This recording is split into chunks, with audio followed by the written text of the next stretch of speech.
Hi all welcome to Crickarena. പതിവ് പോലെ ഇത്തവണയും RCBക്ക് വേണ്ടി ഗംഭീര പ്രകടനമാണ് അവരുടെ സൂപ്പർ താരമായ വിരാട് കോഹ്ലി നടത്തിക്കൊണ്ടിരിക്കുന്നത്. ഓറഞ്ച് ക്യാപ്പിൽ ഒന്നാം സ്ഥാനത്ത് ഇപ്പോൾ വിരാട് കോഹ്ലിയാണ്.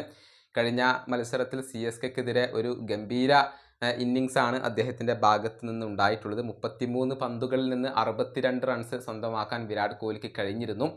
എന്നിരുന്നാലും ഈ സീസണിൽ ഉടനീളം സ്ട്രൈക്ക് റേറ്റിൻ്റെ പേരിൽ വലിയ വിമർശനങ്ങൾ കോഹ്ലിക്ക് ഏൽക്കേണ്ടി വന്നിരുന്നു. മാധ്യമപ്രവർത്തകരിൽ നിന്നും വിമർശനങ്ങൾ ഏൽക്കേണ്ടി വന്നിട്ടുണ്ട്. അതുപോലെ തന്നെ സുനിൽ ഗവാസ്കർ, വീരേന്ദ്ര സെവാഗ് തുടങ്ങിയവരൊക്കെ കോഹ്ലിയെ വിമർശിക്കുകയും ചെയ്തിരുന്നു. എന്നാൽ കോഹ്ലിയെ പിന്തുണച്ചുകൊണ്ട് രംഗത്ത് വന്നിരിക്കുകയാണ് സൗത്ത് ആഫ്രിക്കൻ ഇതിഹാസമായ AB ഡിവില്ലിയേഴ്സ്.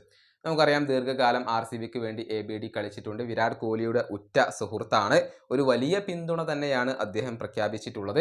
അതായത് ഇതുവരെ സ്ട്രൈക്ക് റേറ്റിൻ്റെ പേരിൽ വിരാട് കോഹ്ലിയെ വിമർശിച്ചവരോട് കഴിഞ്ഞ മത്സരത്തിലെ ആ ഒരു ഇന്നിങ്സ് എടുത്ത് കഴിച്ചോളൂ, അതെടുത്ത് ഭക്ഷിച്ചോളൂ എന്നാണ് ഇപ്പോൾ ABD പറഞ്ഞിട്ടുള്ളത്. അദ്ദേഹത്തിൻ്റെ വാക്കുകൾ ഇങ്ങനെയാണ്: കോഹ്ലി എപ്പോഴും അവിടെ ഉണ്ടാകും. RCBയുടെ മിസ്റ്റർ സേഫ്റ്റി അദ്ദേഹമാണ്. കോഹ്ലി ഉള്ളിടത്തോളം കാലം നിങ്ങൾ പേടിക്കേണ്ട കാര്യമില്ല. അതാണ് സ്റ്റോറി. ഒന്നും മാറിയിട്ടില്ല. മാധ്യമപ്രവർത്തകരോട് ചില കാര്യങ്ങൾ എനിക്ക് പറയാനുണ്ട്. ഞാൻ ഒന്നും മറന്നിട്ടില്ല. എനിക്ക് ആനയുടെ തലയാണുള്ളത്. എൻ്റെ പ്രിയപ്പെട്ട ജേർണലിസ്റ്റുകളെ, നിങ്ങളെ ഞാൻ ഇഷ്ടപ്പെടുന്നുണ്ട്.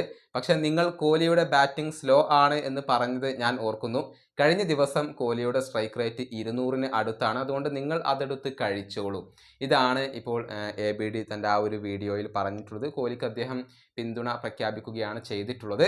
ഏതായാലും മികച്ച പ്രകടനമാണ് കോഹ്ലി നടത്തുന്നത് എന്ന കാര്യത്തിൽ യാതൊരുവിധ സംശയങ്ങളുമില്ല. 11 മത്സരങ്ങളിൽ നിന്ന് 505 റൺസ് സ്വന്തമാക്കാൻ അദ്ദേഹത്തിന് കഴിഞ്ഞിട്ടുണ്ട്.